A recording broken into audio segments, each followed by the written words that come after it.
रखो सलाह वो मंजर भी आएगा, प्यासे के पास चलकर समंदर भी आएगा, थक कर ना बैठ एग्जाम से लड़ने वाले मुसाफिर, नंबर भी मिलेंगे और मिलने का मजा भी आएगा। जय हिंद दोस्तों, क्या हाल है। आज मैं आपको क्लास 10th और 12th दोनों के लिए लेकर आ चुका हूं MCQs टॉप 100 मैंने खुद से बनाए हैं। तो अगर आप 10th में हो, 12th में हो और 2024 बोर्ड एग्जाम देने वाले हो तो भैया वीडियो को लास्ट तक जरूर देखना, क्योंकि मैंने इसमें टॉप 100 क्वेश्चन खुद से बनाए हैं, खुद से क्वेश्चन सेलेक्ट किए हैं और इसमें सारे के सारे क्वेश्चन आपके बोर्ड एग्जाम में फंस जाएंगे। मतलब ये 100 से बाहर कोई भी क्वेश्चन नहीं आएंगे। तो सबसे पहले यहाँ पर क्वेश्चन देखो भाई, सारे के सारे इंपॉर्टेंट है, चाहे 10th में हो चाहे 12th में हो। हाँ, 10th वालों के लिए सबसे ज़्यादा इंपॉर्टेंट है। तो सबसे पहले यहाँ पर देखते हैं सबसे पहला क्वेश्चन क्या कहता है। तो पहला क्वेश्चन यहाँ पर दोस्तों देख सकते हैं, कहता है निम्नलिखित में से कोई एक घूंट कृति के लेखक हैं। तो एक घूंट जो है कृति है, मतलब एक रचना है, इसके लेखक कौन है। डॉक्टर राजेंद्र प्रसाद, जयशंकर प्रसाद, बाबू गुलाब राय या फिर आचार्य रामचंद्र शुक्ल। यहाँ पर लिख लेना, ठीक है, क्या है, शुक्ल जी। तो यहाँ पर भैया कौन हो सकते हैं, जल्दी से यहाँ पर गेस करो। तो एक घूंट के जो यहाँ पर दोस्तों रचनाकार हैं, लेखक हैं, वो हैं जयशंकर प्रसाद। और एक घूंट जो है दोस्तों किस विधा की रचना है पूछ ले तो आप याद रख लेना, नाटक विधा की रचना है। क्या है भैया, नाटक विधा की रचना है। तो याद रख लेना भैया, ठीक है। तो एक घूंट नाटक विधा की रचना है। इनके और भी नाटक हैं, जैसे कि चंद्रगुप्त, स्कंदगुप्त, अजातशत्रु, ध्रुव स्वामी, करुणालय, महाराणा का महत्व, इस तरीके से आगे बढ़ते हैं। दूसरा है भैया, निम्नलिखित में से शिक्षा और संस्कृति कृति के लेखक हैं। भैया शिक्षा और संस्कृति मतलब ये किसकी रचना है, जल्दी से यहाँ पर बताओ भैया, ये चारों विकल्प में कौन हो जाएंगे। तो यहाँ पर याद रख लेना, डॉक्टर राजेंद्र प्रसाद जी हैं, ठीक है। आगे बढ़ते हैं, आगे है निम्नलिखित में से हास्य रस का स्थायी भाव है। तो भैया हास्य रस का स्थायी भाव क्या हो सकता है, यहाँ पर शोक हो सकता है, हास हो सकता है, उत्साह, या इनमें से कोई नहीं। देखिए दोस्तों, हास्य रस का स्थायी भाव पूछा है तो हास्य रस का स्थायी भाव होता है हास, ठीक है। तो विकल्प नंबर आपका ख बिल्कुल राइट हो जाता है। आई होप अब आप समझ रहे होंगे। तो यहाँ पर हास मतलब क्या होते, जब किसी चीज़ को देखकर हमको हंसी आती है, वहाँ पर हास रस होता है। और यही हास नामक स्थायी भाव जब विभावन भाव सहयोग करता है तो हास रस की निष्पत्ति होती है। मेरा गला खराब है तो सॉरी उसके लिए, डोंट माइंड, ठीक है। आगे चौथा क्वेश्चन है, इनमें से फूल का पर्यायवाची शब्द है। तो जल्दी से बताइए भैया, फूल का पर्यायवाची शब्द कौन है। पुष्प है, कुसुम है, सुमन है या उपरोक्त सभी। तो भैया यहाँ पर हमको दिख रहा है कि भैया पुष्प भी बोला जाता है फूल को, कुसुम या सुमन दोनों में से कोई एक अगर आपको आता है तो पता होगा कि भैया सुमन भी बोला जाता है। तो भैया और कोई विकल्प यहाँ पर क्या ये नहीं हो सकता, बिल्कुल होगा, क्योंकि विकल्प नंबर ये वाला हमारा राइट हो जाएगा। दो अगर आते हैं तो आप आराम से समझ जाओगे, ठीक है। आगे बढ़ते हैं, एकांकी सम्राट कहा जाता है। जल्दी बताइए भैया, एकांकी सम्राट किसको कहा जाता है। तो वो है हमारे राम कुमार वर्मा जी। आपको पता होगा, तो इसको मैं थोड़ा और मोटा कर लेता हूँ पेन, ताकि आपको समझ में आए, ठीक है। तो एकांकी सम्राट किसको कहा जाता है, राम कुमार वर्मा जी को एकांकी सम्राट कहा जाता है। चलिए आगे बढ़ते हैं। तो इनकी एकांकी आप बता दीजिए जल्दी से। तो वो है आपकी दीपदान, याद कर लेना, दीपदान इनकी इंपॉर्टेंट एकांकी है। आगे बढ़ें, निम्नलिखित में से कोई एक कथन सही है, उसे पहचान कर लिखिए जल्दी बताइए। तितली उपन्यास के लेखक महादेवी वर्मा हैं, लेखक या लेखिका। क्या भूलूं क्या याद करूं उपन्यास विधा की रचना है। गोदान के लेखक मुंशी प्रेमचंद जी हैं या मित्रता निबंध के लेखक डॉक्टर श्याम सुंदर दास जी हैं। तितली उपन्यास के लेखक जो है दोस्तों वो है जयशंकर प्रसाद। तो ये तो होगा नहीं, विकल्प नंबर गलत। क्या भूलूं क्या याद करूं उपन्यास विधा की रचना है। तो यहाँ पर क्या भूलूं क्या याद करूं हरिवंश राय बच्चन की आत्मकथा विधा की रचना है। तो ये भी नहीं हो सकता है ना, तो ये भी गलत हुआ। गोदान के लेखक मुंशी प्रेमचंद जी हैं, विकल्प नंबर आपका सी सही हो जाता है, मतलब गा, ठीक है। गोदान, गबन, चाहे गबन बोलो, ठीक है। एक और इनकी रचना है गोदान, गबन और सेवा सदन, याद कर लेना, सेवा सदन। ये इनके इंपॉर्टेंट उपन्यास हैं और पूछे ही जाते हैं। और मित्रता जो है दोस्तों निबंध के लेखक कौन है, तो वो है आपके शुक्ल जी, यानी आचार्य रामचंद्र शुक्ल। लेकिन यहाँ पर क्या दिया था, श्याम सुंदर दास। तो सबसे यहाँ पर विकल्प राइट हो जाता है ग नंबर, ठीक है। आगे बढ़ते हैं, 7वां नंबर है, निम्नलिखित में से मेरी असफलताएं कृति के लेखक हैं। भैया मैंने अभी आपको बताया मेरी असफलताएं कृति के लेखक कौन है, जल्दी बताइए। ये आत्मकथा विधा की रचना है, जल्दी से कमेंट करना, ठीक है। मुझे पता है आपको पता होगा कौन है भैया, बाबू गुलाब राय जी मेरी असफलताएं कृति के लेखक हैं। आगे शुक्ल युग को और किन नामों से जाना जाता है? भैया शुक्ल युग को जो है वो प्रसाद युग, बिल्कुल सही। छायावाद युग, बिल्कुल सही। प्रेमचंद युग, ये भी। तो मतलब ये सारे नामों से जाना जाता है। उपरोक्त सभी हो जाएगा। विकल्प नंबर घ आपका सही हो जाता है। ठीक है, तो आपका विकल्प नंबर घ यहाँ पर सही है। आगे बढ़ते हैं। निम्नलिखित में से छायावाद युग की कालावधि है, तो छायावाद युग की कालावधि कितनी है भैया? 1920 से 1936 ईस्वी, या फिर 1919 से 1938 ईस्वी, या फिर उपरोक्त दोनों, या फिर 1936 से 1950। तो यहाँ पर आपको पता होगा 1919 से 1938 आपने पढ़ा होगा, लेकिन यहाँ पर 1920 से 1936 भी मानी जाती है, मतलब ये दोनों। तो उपरोक्त दोनों मैंने इसीलिए यहाँ पर शामिल किया है। इस तरीके से इसलिए बनाया है ताकि आप कंफ्यूज मत हो। यहाँ पर कोई एक देगा, अगर आपसे पूछा जाएगा एग्जाम में तो बिल्कुल भी टेंशन मत लेना। दोनों में से कोई एक अगर आपको पता चल जाए, मिल जाए, तो उसी में आप लगा देना। ठीक है, आगे बढ़ते हैं। 10वां नंबर है प्री प्रवास के कवि हैं। प्री प्रवास के कवि आपको पता होगा भैया कौन है? अयोध्या सिंह उपाध्याय, हरिऔध। और मैथिली शरण गुप्त की एक रचना याद कर लेना, साकेत, बहुत ही इंपॉर्टेंट है। जयशंकर प्रसाद की कहानियाँ याद कर लेना, नाटक याद कर लेना, प्रतिध्वनि छाया, इंद्रजाल, आकाशदीप, सूरदास की सूर सरावली, सूर सागर, साहित्य लहरी, ये सारी है ना। आगे 11 नंबर है दोस्तों, इनमें से जल का पर्यायवाची है। तो जल का पर्यायवाची क्या है भैया? पानी, सलील या नीर, या फिर उपरोक्त सभी? जल्दी बताओ। तो जल को पानी तो बोला जाता है, तो हमारा विकल्प नंबर ए तो सही हो रहा है। जल को नीर भी बोला जाता है, आपको पता होगा। सलील आपको नहीं पता है, लेकिन दो दिया है, एक नहीं पता, कोई दिक्कत नहीं, क्योंकि और विकल्प ही नहीं है। तो हमारा विकल्प नंबर घ राइट हो जाता है, मतलब उपरोक्त सभी दो सही ही है। तो भाई हो गया। आगे 12 है, निम्नलिखित में से जल और थल में समास होगा। जल और थल में कौन सा समास होगा? जल्दी बताओ। द्वंद्व, द्विगु, कर्मधारय या बहुब्रीहि? भैया देखो यहाँ पर होगा आपका द्वंद्व समास। ठीक है, क्यों? क्योंकि जल और थल मतलब जल थल, इसको लिखा जाएगा ऐसे, जल थल। ये वाला जहाँ पर चिन्ह हो जाए वहाँ पर समझ लेना द्वंद्व समास होता है। और द्विगु समास का मतलब होता है जहाँ पर कोई संख्यावाची शब्द आ जाए, मतलब संख्या आ जाए, जैसे चौराहा, ठीक है, नवरत्न, ऐसे करके, दशानन, है ना, इस तरीके से आएगा। आगे बढ़ते हैं। आगे आपका आता है 13 नंबर, निम्नलिखित में से चौराहा में समास होगा। ये देखो आ गया, चौराहा में आपका समास यहाँ पर हो जाएगा द्विगु समास, क्योंकि इसमें देखो चौराहा मतलब चार रास्तों का समूह या समाहार, मतलब कि भैया द्विगु समास होगा। आगे बढ़ते हैं। इनमें से भाप का तत्सम रूप है। जल्दी बताइए, भाप का तत्सम रूप क्या हो जाएगा? वाष्प हो जाएगा। दुग्ध जो होता है दूध का होता है, धर्म धर्म का होता है, करपट कपट का होता है। ठीक है, आगे बढ़ते हैं। आगे देखते हैं, इनमें से नवरत्न में समास होगा। नवरत्नों का समाहार, जल्दी से यहाँ पर कमेंट करना, मैंने आपको बताया ना पीछे, तो आपको पता होगा तो कमेंट कर देना जल्दी से। तो नवरत्नों का समाहार या समूह कौन सा हो जाएगा? जल्दी से बताइए। इनमें से कोई एक विकल्प सही है। ठीक है, तो द्वंद्व या द्विगु दोनों में से कोई एक होगा, जल्दी से कमेंट करना। आगे बढ़ते हैं। इनमें से इंद्र का पर्यायवाची है। भैया इंद्र को क्या बोला जाता है? देवेश, भागीरथी, अखिलेश या रतिपति? देखो यहाँ पर देवेश जो है दोस्तों, वो तो आपका क्या है? मेघ का, मतलब कि भैया जो आपके बाद इंद्र का। ठीक है, तो यहाँ पर आपका हो जाएगा इंद्र का। अब यहाँ पर भागीरथी भैया, तो यही विकल्प सही हो जाता है। भागीरथी आपको पता होगा। देखो सबसे पहले विकल्प काटो। भागीरथी जो है दोस्तों गंगा को बोला जाता है, तो ये तो आपका होगा नहीं। अखिलेश भगवान, दयानिधि, ईश्वर, परमात्मा बोला जाता है। अखिलेश मतलब भगवान को बोला जाता है, तो ये भी आपका नहीं होगा। ठीक है, कुछ ज़्यादा ही मोटा कर लिया क्या मैं? थोड़ा पतला कर लूँ? ठीक है। और यहाँ पर रतिपति जो है दोस्तों कामदेव को बोला जाता है। किसको बोला जाता है? कामदेव। तो यहाँ पर आपका विकल्प नंबर ए ही सही होता है, ये वाला। ठीक है, आगे बढ़ते हैं। 17 नंबर, व्यक्ति के विकृत आकार, रंग, अनोखा चीज देखने पर उत्पन्न स्थायी भाव होता है। मतलब भैया जो जिस चीज से हमको हंसी आती है, हंसी कहाँ पर आती है? क्या होगा? स्थायी भाव क्या होगा? यहाँ पर पूछा भैया स्थायी भाव, जल्दी जल्दी में यहाँ पर आप चिन्ह मत लगा देना। स्थायी भाव क्या होगा भैया? हास होगा, क्योंकि हास जो है रस होता है। यहाँ पर रस नहीं पूछा, स्थायी भाव पूछा है, तो हास होगा। हास से रस यहाँ पर होगा। ठीक है, कोई भी चीज़ जब हम हंसते हैं तो वहाँ पर हास से रस होता है, लेकिन सबसे पहले स्थायी भाव जो होता है वो हास होता है। यही जब स्थायी भाव संचारी भाव से संयोग करता है तो हास रस की निष्पत्ति हो जाती है। ठीक है, आगे बढ़ते हैं।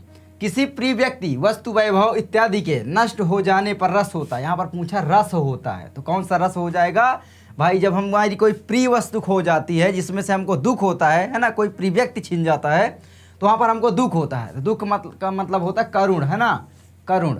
तो ये हो जाएगा करुण मतलब शोक।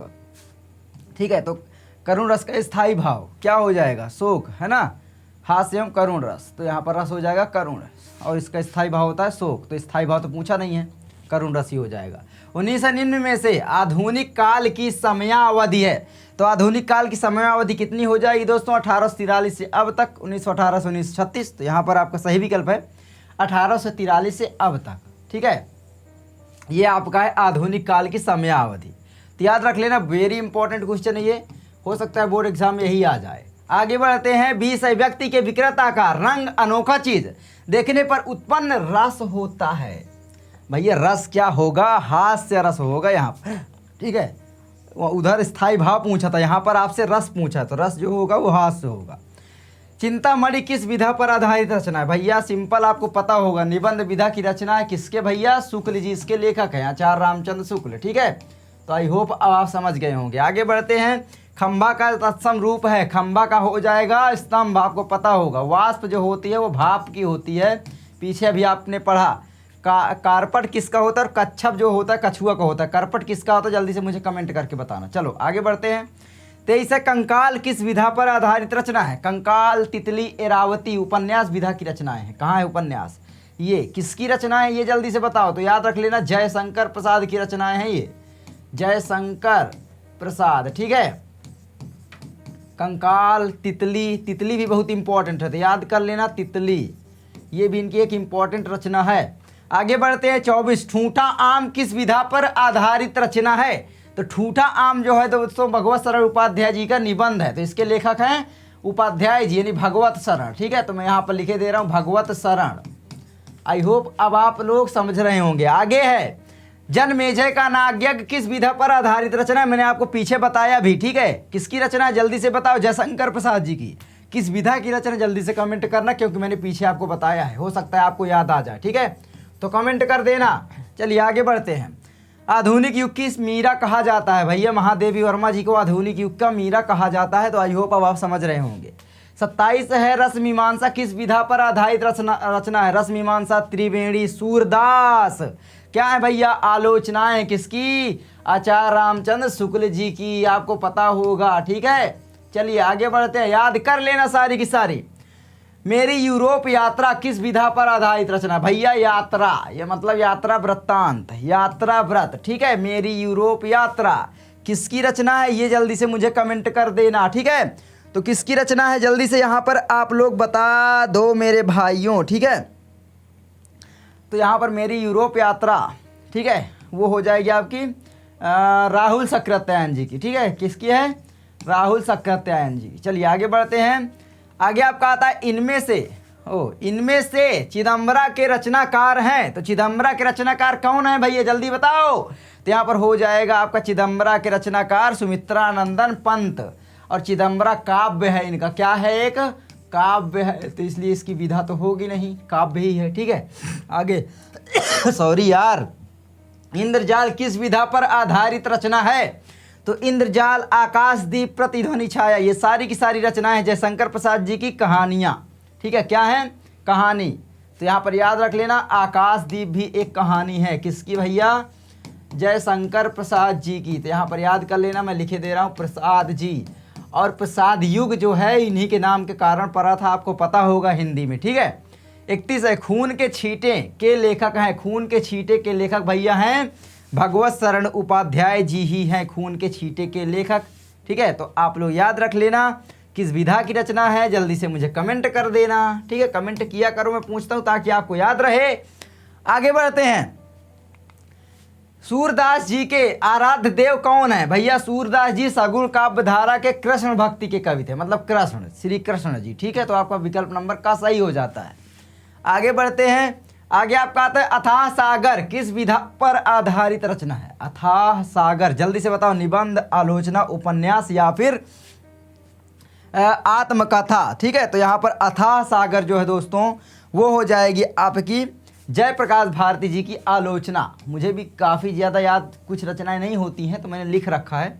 तो आलोचना है किसकी भैया, जयप्रकाश भारती जी की, याद कर लेना आप लोग, जयप्रकाश भारती जी की रचना है ये। आगे बढ़ें। आगे निम्न में से कौन सी रचना तुलसीदास जी की है, कवितावली, विनय पत्रिका, दोहावली, उपरोक्त सभी। भैया कवितावली भी है, विनय पत्रिका भी है, दोहावली भी है। उपरोक्त सभी विकल्प आपका राइट हो जाता है, विकल्प नंबर घ। आगे है कल्पलता किस विधा पर आधारित रचना है? हजारी प्रसाद द्विवेदी जी का निबंध है ना कल्पलता, पता होगा आपको, तो आई होप अब आप समझ चुके होंगे। आगे है 36 नंबर क्वेश्चन, कलकत्ता से पीकिंग किस विधा पर आधारित रचना है? कलकत्ता से पीकिंग भैया है यात्रा व्रत है, क्योंकि कलकत्ता से कोई पीकिंग गया था तो यात्रा व्रत यहाँ पर रचना है, याद रख लेना। 37 है रेती के फूल किस विधा पर आधारित रचना है? भैया रेती के फूल निबंध विधा पर आधारित रचना है। ठीक है, किसकी रचना है जल्दी से आप लोग मुझे को कमेंट कर देना। तो यहाँ पर मैं आपको बताना चाहूँगा रेती के फूल रामधारी सिंह दिनकर जी की रचना है। आगे चंद्रगुप्त किस विधा पर आधारित रचना है? देख लो भैया, इसको मैंने पीछे बताया, चंद्रगुप्त, स्कंदगुप्त, अजातशत्रु, ये सारी रचनाएं हैं नाटक विधा की रचनाएं। किसकी भैया? प्रसाद जी की, यानी जयशंकर प्रसाद जी की। हिंदी का प्रथम महाकाव्य माना जाता है, ठीक है, माना जाता है रामचरितमानस को, पद्मावत को, रामचंद्रिका को या पृथ्वीराज रासो को? पृथ्वीराज रासो को हिंदी का प्रथम महाकाव्य माना जाता है, तो आप याद रख लेना। और इसके जो लेखक हैं वो हैं चंदरबाई। कौन है भैया? चंदरबाई, चंदबरदाई है ना, ऐसे ही होता है। आगे 40 है इनमें से कौन सी रचना महादेवी वर्मा की नहीं है? भैया कौन सी रचना नहीं है जल्दी बताओ। नीरजा बिल्कुल है, यामा, या क्षणदा, चिदम्बरा, प्री प्रवास, ये दोनों रचनाएं महादेवी वर्मा की नहीं है एक्चुअली में। तो कौन सा विकल्प यहाँ पर सही करोगे? ऐसा क्वेश्चन आएगा नहीं, ये मैंने खुद बनाया ताकि आप लोग थोड़ा गेस करो। चिदम्बरा आप जानते हो सुमित्रा नंदन पंत जी की है, और प्री प्रवास अयोध्या से उपाध्याय हरिऔध जी की है। ठीक है, ये किसकी है? हरिऔध जी की है। और यहाँ पर ये आपकी है पंत जी की, सुमित्रा नंदन पंत जी की। तो ये दोनों नहीं है, तो आप याद रखना बस। ठीक है, विकल्प में यही तो नहीं आ जाएगा जरूरी, बस आपको आना चाहिए, दिमाग में क्लियर होना चाहिए।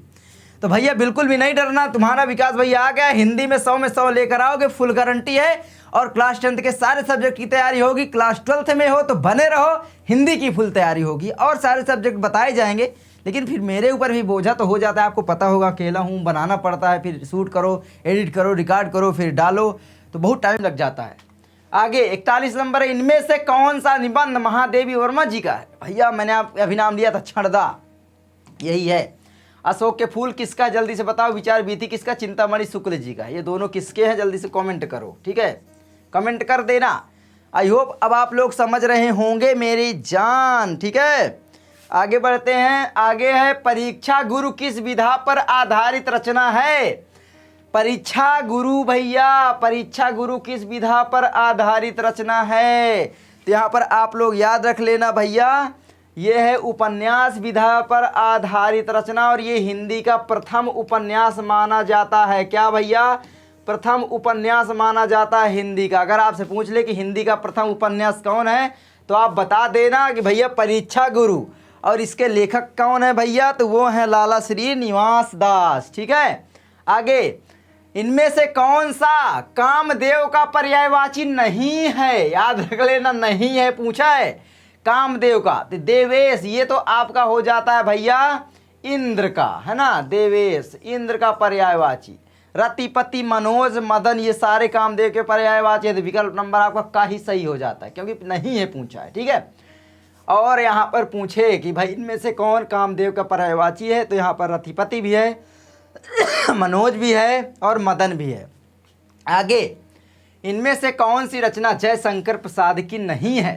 पूछा है, नहीं है मेरे भाई। ठीक है, तो यहाँ पर साकेत मैथिली शरण गुप्त जी की है, झरना, लहर, आंसू, जल्दी बताओ जयशंकर प्रसाद की कौन सी रचना नहीं है? साकेत नहीं है, बाकी झरना, लहर, आंसू ये तीनों ही क्या है? काव्य है जयशंकर प्रसाद जी का। और इनका एक महाकाव्य है कामायनी, याद रख लेना। ठीक है, क्या है? कामायनी। अभी मैं आगे पूछूंगा, यही विकल्प शामिल है। मेरी असफलताएं किस विधा पर आधारित रचना है? मैंने आपको पीछे भी बताया, मेरी असफलताएं बाबू गुलाब राय की क्या है? जल्दी से कमेंट करो। आत्मकथा कहाँ है? विकल्प ये है। तो ये याद रख लेना, बाबू किसकी है भैया? गुलाब राय जी की। देखो मैं बता दूं ना, गुलाब राय।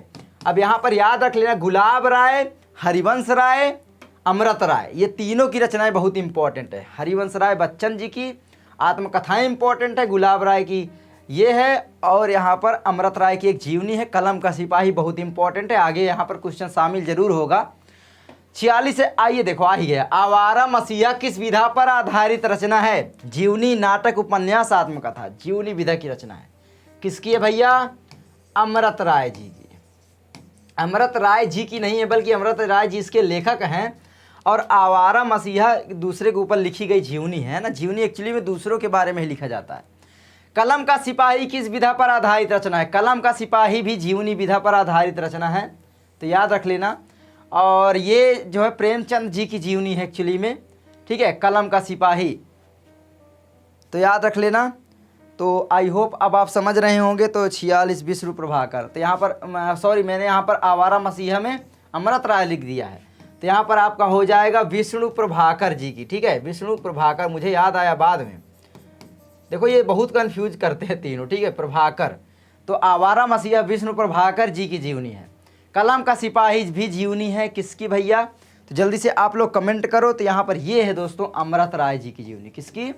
अमृत राय जी की। चलो थोड़ा सा दिक्कत हो तो कोई टेंशन ना लेना। 48 नीड़ का निर्माण फिर किस विधा पर आधारित रचना है? आत्मकथा विधा पर आधारित रचना है मुझे लगता है जहाँ तक, ठीक है। हरिवंश राय जी की आत्मकथा है। तो यहाँ पर आपकी बच्चन जी की, किसकी भैया? बच्चन मैं लिखे दे रहा हूँ, हरिवंश राय बच्चन जी की आत्मकथा है। नीड़ का निर्माण फिर, याद कर लेना, ठीक है। आगे, हाँ आगे, रसमीमांसा किस विधा पर आधारित रचना? रसमीमांसा त्रिवेणी सूरदास आलोचनाएं हैं, किसकी भैया? जल्दी से कमेंट करना, मैंने पीछे बताया है, ठीक है। आगे बढ़े।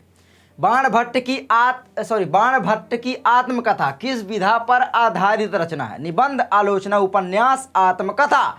तो बाण भट्ट की आत्मकथा जो है दोस्तों, वो जल्दी से आप लोग बताओ। तो यहाँ पर हो जाएगा उपन्यास। और ये किसने लिखा है? तो ये है हजारी प्रसाद द्विवेदी जी का। किसका? हजारी प्रसाद द्विवेदी। तो याद रख लेना, हजारी प्रसाद, ठीक है। तो ये आई होप अब आप लोग याद कर लिए होंगे। चलिए आगे बढ़ें क्या? आगे बढ़ते हैं यहाँ पर दोस्तों। आगे आपका क्या आता है? लहरों के राजहंस किस विधा पर आधारित रचना है? नाटक विधा की रचना है। और इसके लेखक जो है दोस्तों वो है मोहन राकेश। कौन है? मोहन राकेश, याद कर लेना, ठीक है। मुझे जुकाम एक्चुअली में, इसीलिए मुझे बड़ी प्रॉब्लम होती है, ठीक है। उसके बाद है आपका 52 नंबर, सूरज का सातवां घोड़ा किस विधा पर आधारित रचना है? निबंध, नाटक, उपन्यास या फिर आत्मकथा? सूरज का सातवां घोड़ा धर्मवीर भारती जी की रचना है। और जल्दी से बताओ ये क्या है?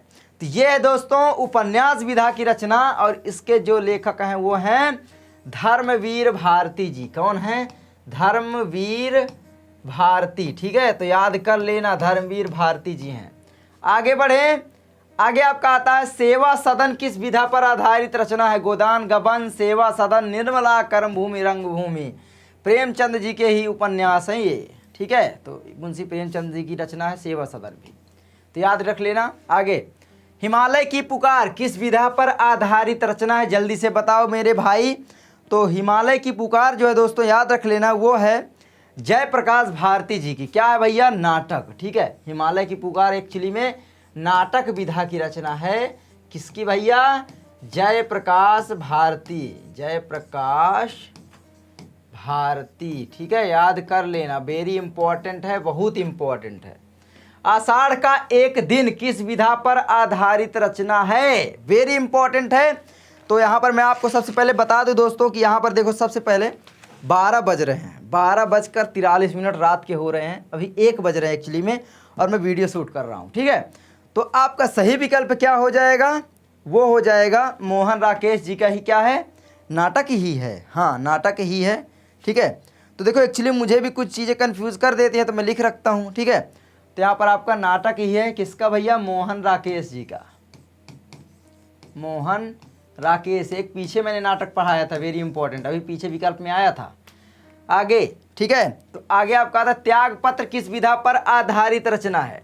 त्याग पत्र जो है दोस्तों, जल्दी से कमेंट करो किस विधा पर आधारित रचना है। तो यहाँ पर आप लोग याद रख लेना, त्याग पत्र जो है दोस्तों, ठीक है। तो 56 नंबर विकल्प आपका सही हो जाता है कि भाई जैनेन्द्र कुमार जी की रचना है। और यहाँ पर ये है उपन्यास, ठीक है। किसकी रचना है भैया? जैनेन्द्र कुमार जी की, याद रख लेना, जैनेन्द्र कुमार, ठीक है। चलो आगे बढ़ते हैं। आगे आपका आता है, हाँ सही तो है, जैनेन्द्र कुमार। आगे आपका आता है कि भैया मैला आंचल किस विधा पर आधारित रचना है। ये क्वेश्चन जब मैं एग्जाम दे रहा था तब आया था, ठीक है। तो मैला आंचल फणीश्वर नाथ रेणु जी की रचना है, और किस विधा की रचना है आपसे पूछा जाए तो यहाँ पर सबसे पहले आप लेखक याद रख लेना, फणीश्वर नाथ रेणु जी हैं, फणीश्वर नाथ रेणु, ठीक है। तो याद कर लेना। और ये जो रचना है दोस्तों वो हो जाएगी आपकी क्या हो जाएगी? उपन्यास, ठीक है।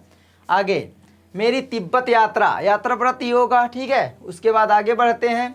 साहित्यालोचन किस विधा पर आधारित रचना है? तो जल्दी से बताओ, साहित्यालोचन किस विधा पर आधारित रचना है? तो यहाँ पर आप लोग याद रख लेना भैया, क्या हो जाएगा? बाबू श्याम सुंदर दास जी की है, और यहाँ पर ये है आपकी आलोचना, ठीक है। तो आगे बढ़ते हैं। किन्नर के देश में किस विधा पर आधारित रचना है? भैया किन्नर के देश में किस विधा पर आधारित रचना है? तो यहाँ पर ये यात्रावृत्ति है, ये भी किसकी है? राहुल सांकृत्यायन जी की। किसकी है?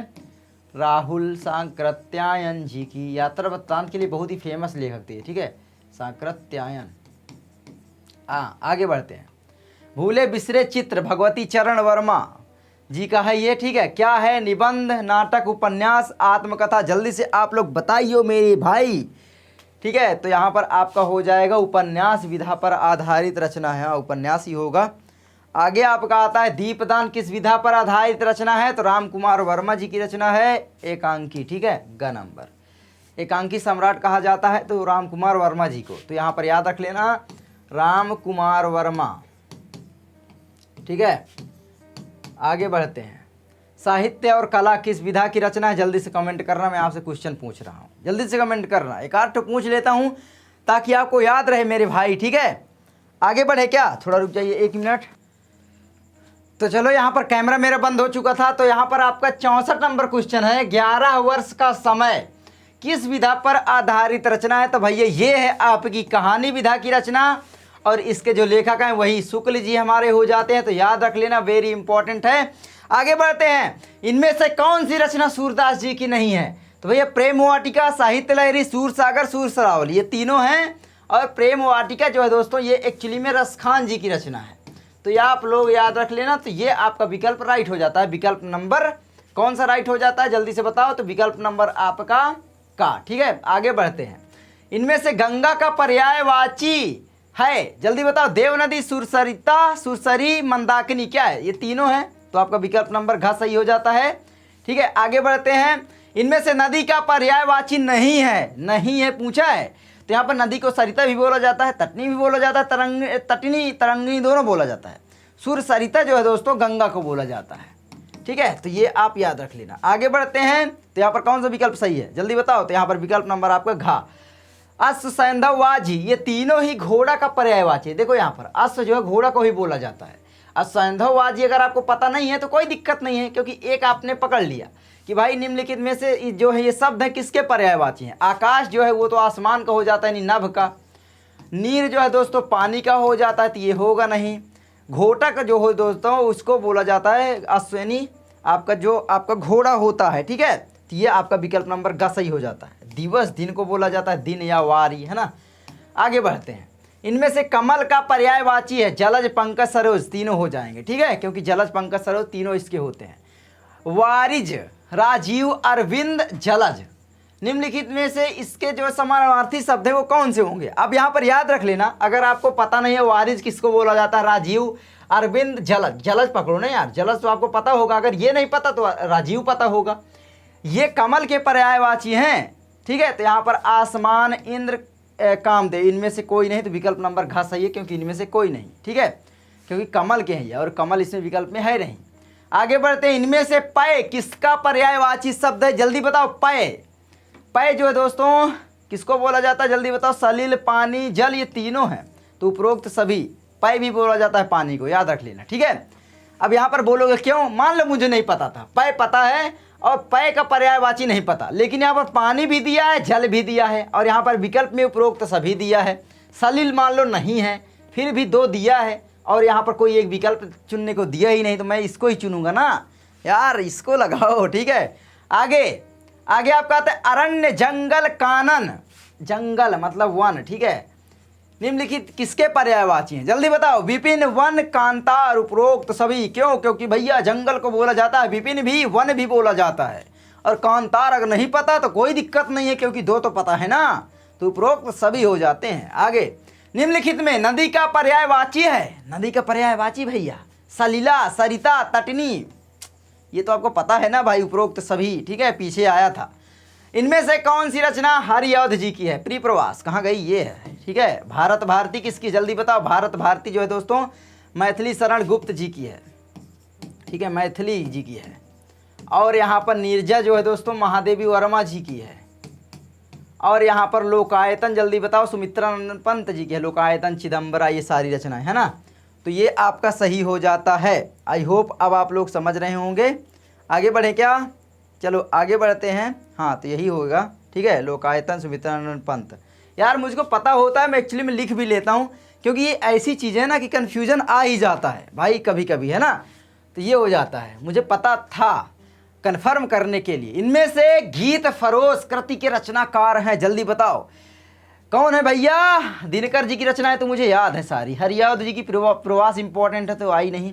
पंत जी की चिदम्बरा, लोकायतन, ये सारी तो यहाँ पर भवानी प्रसाद मिश्र ही होंगे। ठीक है, और काव्य है तो इसका कोई मतलब ही नहीं है कि भाई कौन सी विधा है ना। आगे, इनमें से कबीरदास जी की रचना है, जल्दी बताओ कबीरदास जी की रचना कौन सी है? रामचरितमानस, साहित्य लहरी, बीजक, सूरसागर। देखो रामचरितमानस तो तुलसीदास जी की है, साहित्य लहरी सूरदास जी की है, सूरसागर, सूरसरावली, सूरसागर ये भी सूरदास जी की दोनों रचनाएं हैं। बीजक होगी इसमें सही विकल्प। ठीक है, बीजक में आपका आता है, आपको पता होगा साखी, साखी भी इसी में आ जाता है। सबद, रामायणी, ये ग्रुप है एक्चुअली में इनके। ठीक है, इनका ग्रुप को बोला जाता है बीजक, तो ये आपका सही विकल्प हो जाता है। कबीरदास जी की रचना। महाकवि भूषण की रचना है साकेत, मैंने बताया मैथिली शरण गुप्त की है, तो ये होगा नहीं चिदम्बरा, ये होगा नहीं सुमित्रानंद पंत की है। शिवा बावनी, रेणुका हुंकार, ये रामधारी सिंह दिनकर जी की है, तो ये आपका शिवा बावनी हो जाएगा। ठीक है, तो सबसे पहले विकल्प काटा करो, जो आपको पता है ना उसको काट दो, तब समझ में आएगा। निम्नलिखित में से कौन सी रचना भक्ति काल की है? भैया भक्ति काल की। साकेत, मैथिली शरण गुप्त नहीं होगी, ये भक्ति काल के कभी नहीं। दीप शिखा या अमारस में ये सारी की रचनाएं किसकी है भैया? महादेवी वर्मा की होगी नहीं। कामायनी जयशंकर प्रसाद के भक्ति काल के कवि थे नहीं, तो यहाँ पर सूरसागर हो जाएगी। सूरदास जी जो भक्ति काल के क्या थे? कवि थे। ठीक है, सूरसागर, सूरदास, और ये कृष्ण भक्ति शाखा के सगुण काव्य धारक कवि थे। निम्नलिखित में से छायावाद युग का महाकाव्य है भैया, छायावाद युग का जयशंकर प्रसाद जी का महाकाव्य यहाँ पर दिया होगा कामायनी, ये देखो दिया है। ठीक है, यही है छायावाद, क्योंकि ये जयशंकर प्रसाद जी की रचना है। जयशंकर प्रसाद जी छायावाद युग के लेखक थे, तो जयशंकर प्रसाद। ठीक है, अरे यार उल्टा ही लिख रहा हूँ, ये यहाँ पर ये वाला सा बनाना चाहिए। आगे, इनमें से छायावादी युग के कवि हैं भैया। छायावादी युग के कवि जयशंकर प्रसाद, सूर्यकांत त्रिपाठी, निराला, ये तीनों ही हैं यार। ठीक है, तीनों ही हैं, तो सुमित्रानंद पंत, सूर्यकांत त्रिपाठी, निराला, जयशंकर प्रसाद तीनों ही हैं। इनकी रचनाएं याद कर लेना, सारे इंपॉर्टेंट है। कुरुक्षेत्र के रचनाकार हैं, कुरुक्षेत्र रामधारी सिंह दिनकर जी। ठीक है, आगे, इनमें से शुक्ल युग के कवि हैं। शुक्ल युग के कवि कौन है भैया? तो इन्हीं के नाम से शुक्ल युग पड़ा है, आचार्य रामचंद्र शुक्ल, ये तो हो ही जाएंगे। प्रेमचंद्र युग भी बोला जाता है शुक्ल युग को, तो ये भी हो जाएगा, है ना। प्रेमचंद्र उत्तर युग, राम कुमार वर्मा हैं। ठीक है, उपरोक्त सभी बिल्कुल सही बात है। अब यहाँ पर देखें, महादेवी वर्मा ये भी हैं। हजारी प्रसाद द्विवेदी, ये द्विवेदी युग के हैं। गुलाब राय, ये दोनों द्विवेदी युग के हैं। ठीक है, तो इनको याद रख लेना, ये हैं द्विवेदी युग। अब इनको लिखने का मकसद यही था ताकि आपको याद हो जाए बगल में। ठीक है, मैथिली शरण गुप्त आधुनिक काल के युग से संबंधित है। कौन से युग से संबंधित है? जल्दी बताओ। मैथिली शरण गुप्त, भारतेंद्र युग, द्विवेदी युग, शुक्ल युग, छायावाद युग या शुक्लोत्तर युग? तो भैया द्विवेदी युग हो जाएगा आपका। ठीक है, तो विकल्प नंबर आपका ख सही हो जाता है। तो आई होप आप लोग समझ रहे होंगे। देख लूँ मैं एक बार, मुझे कन्फ्यूजन हो रही है। ठीक है, ख ही सही है। परशुराम की प्रतीक्षा के रचनाकार है। परशुराम की प्रतीक्षा के रचनाकार जयशंकर प्रसाद, सूर्यकांत त्रिपाठी, निराला, रामधारी सिंह दिनकर। रामधारी सिंह दिनकर। ठीक है, उपरोक्त सभी तो होगा नहीं। प्रबंध पर याद के लेखक पद्मलाल पुन्नालाल बख्शी जी हैं। ठीक है, याद रख लेना। और ये है निबंध। क्या है? निबंध। याद रख लेना। आगे, इनमें से एक विकल्प सही है, पहचानो भैया। आचार्य रामचंद्र शुक्ल प्रसिद्ध कवि हैं, कवि नहीं है भैया, प्रसिद्ध लेखक हैं, हो गई नहीं। चिंतामणि के लेखक जयशंकर प्रसाद है, नहीं भैया, आचार्य रामचंद्र शुक्ल जी हैं। लहरों के राजहंस नाटक विधा की रचना है, मोहन राकेश का नाटक है, बिल्कुल सही विकल्प है, विकल्प नंबर आपका ग सही है। डॉक्टर राजेंद्र प्रसाद प्रसिद्ध आलोचक है, नहीं भैया, ठीक है, तो ये आपका विकल्प नंबर ग सही हो जाता है, तो विकल्प नंबर ग। आगे, इनमें से पुष्प यानी फूल का पर्यायवाची, फूल को बोला जाता है कुसुम, सुमन, दोनों बोला जाता है, प्रसून मुझे नहीं पता, तो यहाँ पर उपरोक्त सभी विकल्प दिया है, तो मैं इसी में चिन्ह लगाऊंगा क्योंकि दो मुझे पता ही है, ठीक है, तो ये विकल्प सही हो जाता है। अब तो पुरसून बोला ही जाएगा, तो इसको याद कर लेना आप, ठीक है। 88, इनमें से पृथ्वी का पर्यायवाची शब्द है, जल्दी बताओ, पृथ्वी का पर्यायवाची शब्द, पृथ्वी को बोला जाता है वसुंधरा, ये विकल्प आपका सही है। अरण्य जो है जंगल को बोला जाता है, तो ये गलत है। मंदाकिनी गंगा को बोला जाता है, सुरसरिता मंदाकिनी आपको पता होगा, ठीक है, गंगा को बोला जाता है। प्रभा जो है दोस्तों ये किरण को बोला जाता है, किसको बोला जाता है, किरण को, मरीचिका है ना, प्रभा, ये सारी चीज़ें, तो ये आपका सही हो जाता है।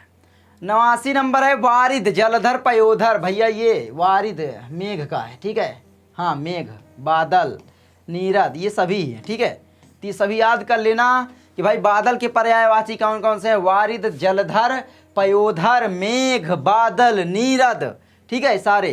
पीपर पात सरिस मन डोला, पीपर के पत्ते के जैसा मन डोला में कौन सा अलंकार है, जल्दी बताओ। पीपर पात सरिस मन डोला, उपमा अलंकार यहाँ पर, पीपर के पत्ते के जैसा मन डोला, तो यहाँ पर जल्दी से बताओ कौन सा यहाँ पर अलंकार होगा, तो यहाँ पर आपका उपमा अलंकार होगा, जहाँ उपमेय में उपमान की क्या किया जाए, तुलना किया जाता है कि भाई उसके जैसा ये चीज़ है, सा सी आता है, पीपर पात सरिस मंडोला, पीपर के पत्ते के जैसा, सा मंडोला, उपमा अलंकार, जहाँ पर सा आ जाए या सी आ जाए या फिर समान आ जाए, वहाँ पर समझ लेना उपमा अलंकार होता है। जैसे राधा के चरण गुलाब के समान कोमल हैं, एग्जाम्पल में है ना, किसी का अगर तुलना जहाँ पर किया जाए उपमेय का उपमान में, ठीक है, उपमेय या उपमान दोनों में, जहाँ उपमेय में उपमान की संभावना की जाए वहाँ कौन सा अलंकार होता है, वहाँ पर उत्प्रेक्षा अलंकार होता है, वहाँ पर केवल संभावना की जाती है। जैसे मनु मानो, जनु जानो, ये शब्द आ जाए जहाँ पर मैं बताता हूँ कैसे। सोहत ओढ़े पितपटु श्याम सलोने गात, मनो नील मणि शैल पर आतपु परयो प्रभात, यहाँ पर मनो आ गया, मतलब भैया यहाँ पर उत्प्रेक्षा अलंकार हो जाएगा। उत्प्रेक्षा अलंकार के वाचक शब्द हैं, याद रख लेना, मनु मानो, ये दोनों शब्द कहीं पर आ जाएं, मनु मानो, जानू आ जाए है ना, या फिर जानो आ जाए, या फिर मनहु आ जाए, या फिर जनहु आ जाए, ये शब्द आ जाए कोई एक भी, तो समझ जाना वहाँ पर उत्प्रेक्षा अलंकार होगा। ये देखो यहाँ पर मिल गया हमें। पाप पुण्य का सही समास होगा पाप और पुण्य, ठीक है, पाप और पुण्य, पाप या पुण्य भी हो सकता है लेकिन ये ज़्यादा राइट है। आगे, हाँ, 94 में से कौन सी रचना सुमित्रा नंदन पंत की है, जल्दी बताओ। सुमित्रा नंदन पंत की लोकायतन, चिदम्बरा, युगांत, पल्लव। लोकायतन तो है ही है, चिदम्बरा है, अब ये पता नहीं है कि नहीं, लेकिन दो है, तो यहाँ पर विकल्प नंबर ये सही होगा, मतलब कि इनकी रचना युगांत और पल्लव ये दोनों हैं, ठीक है। तो यहाँ पर याद रख लें, चारों रचनाएं इंपॉर्टेंट है, लोकायतन, चिदम्बरा, युगांत, पल्लव, ये सारी रचनाएं किसकी है, सुमित्रा नंदन पंत जी की, और ये क्या है, काव्य है, याद रख लेना, ठीक है। आगे बढ़ते हैं, आगे आपका आता है बच्चों राम नरेश त्रिपाठी की रचना है, जल्दी बताओ। पथिक, मिलन, ग्राम्य गीत, उपरोक्त सभी, ये सभी, ठीक है, याद कर लेना। सभी इसलिए लेता हूँ विकल्प ने ताकि ये तीनों आप याद कर सको मेरे जान, ठीक है। आगे बढ़ते हैं, मुकुल और त्रिधारा किसकी रचनाएं हैं। मुकुल और त्रिधारा जयशंकर प्रसाद, सूर्यकांत त्रिपाठी निराला, सुमित्रा नंदन पंत, सुभद्रा कुमारी चौहान। त्रिधारा तो सुभद्रा कुमारी चौहान जी की है, तो मुकुल भी होगी ना, चलो यही है, विकल्प नंबर घ सही है, ठीक है। 96 का विकल्प नंबर घ, ठीक है, सही है।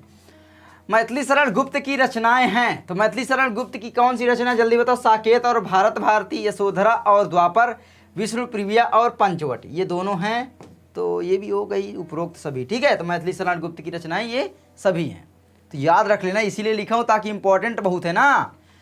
हल्दी घाटी किसकी रचना, जयशंकर प्रसाद, श्याम नारायण पांडे, सुमित्रा नंदन पंत, ये तो तीनों के हमने रचना याद कर ली हैं, तो हमको तो पता है कि इनकी नहीं है, तो इनकी ही होगी, ठीक है। हिम किरीटनी और हिम तरंगिणी के कवि हैं जयशंकर प्रसाद, माखनलाल चतुर्वेदी, यही होगा, ठीक है, माखनलाल चतुर्वेदी, बहुत ही अजीब लग रहे हैं ना। ठूठा आम और खून के छींटे के लेखक हैं भैया भगवत शरण उपाध्याय। विधा जल्दी से मुझे कमेंट कर देना, ठीक है? क्या करोगे? कमेंट करोगे। चलो ये है। आई होप आपको ये वीडियो अच्छी लगी होगी। तो सारी रचनाएं आप लोग याद कर लेना, वेरी इंपॉर्टेंट रचनाएं हैं मेरे दोस्तों, ठीक है? तो याद कर लेना, बहुत इंपॉर्टेंट है सारी की सारी। आई होप आपको ये वीडियो अच्छी लगी होगी। अगर अच्छी लगी तो प्लीज़ वीडियो को लाइक करना, चैनल पर नया सब्सक्राइब करना। और मेरा गला खराब होने के बावजूद मैंने आपके लिए वीडियो बनाया। और अभी बज रहे हैं भैया 1:04। चलो कोई बात नहीं, मैं मिलता हूँ आपसे किसी नेक्स्ट वीडियो में। तब तक के लिए दोस्तों बस चैनल के साथ बने रहो, लाइक शेयर सब्सक्राइब ठोंकते रहो, दोस्तों के पास शेयर करते रहो। तब तक के लिए नमस्कारम, जय हिंद, जय भारत।